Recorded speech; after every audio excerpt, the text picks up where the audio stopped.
More than 15 million American renters are at risk of eviction without backup as a ban on residential evictions expired on Saturday at midnight.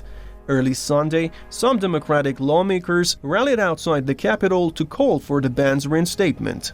The Centers for Disease Control and Prevention ordered the moratorium to fight the spread of the COVID-19 and prevent homelessness during the pandemic.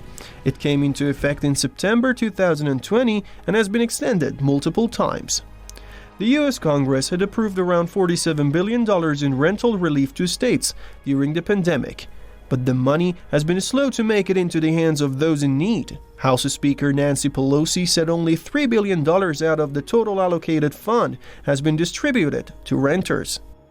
Pelosi and other top Democrats have urged the administration of Joe Biden to extend the moratorium through October 18th. The U.S. President Joe Biden is under fire by his own party members. The Democrats criticized Biden's inaction as the deadline neared, some furious that he called on Congress to provide a last-minute solution to protect renters. Biden had asked Congress to extend the deadline on Thursday amid the surging Delta variant, but Congress failed to act after Republican House members blocked the Democratic-led bid. The House has already left for a 6-week summer recess, and it remains unclear whether the administration could extend the moratorium using executive powers. It's a partisan issue. There's absolutely no difficulty with the United States providing the money to their own citizens to enable them to pay their rental commitments. And it's something I argued back in March of 2020 was absolutely necessary, because if you're going to fight the virus, you have to enable people to stay at home. If they stay at home, they can't earn an income, so they must be given a cash flow to cover their outgoings, so you don't get people being made homeless courtesy of fighting a pandemic.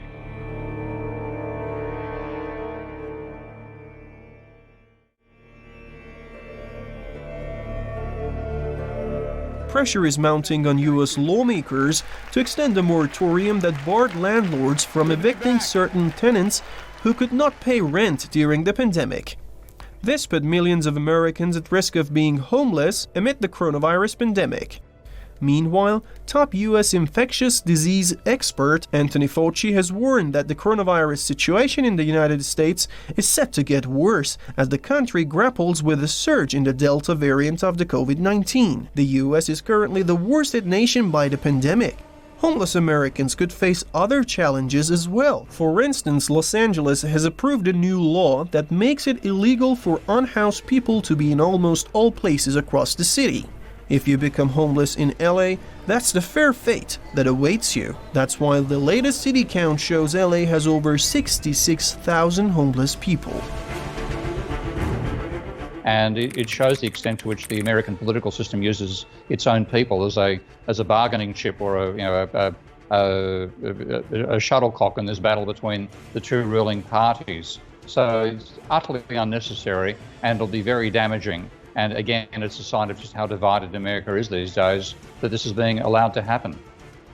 The expiration of the U.S. eviction ban could send millions of people out on the streets.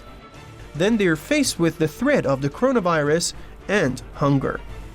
Currently, around 40 million low-income Americans rely on the Supplemental Nutrition Assistance Program to stay out of hunger. It seems the U.S. politicians are more interested in spending money on wars and U.S. military bases and adventures around the world instead of their own people.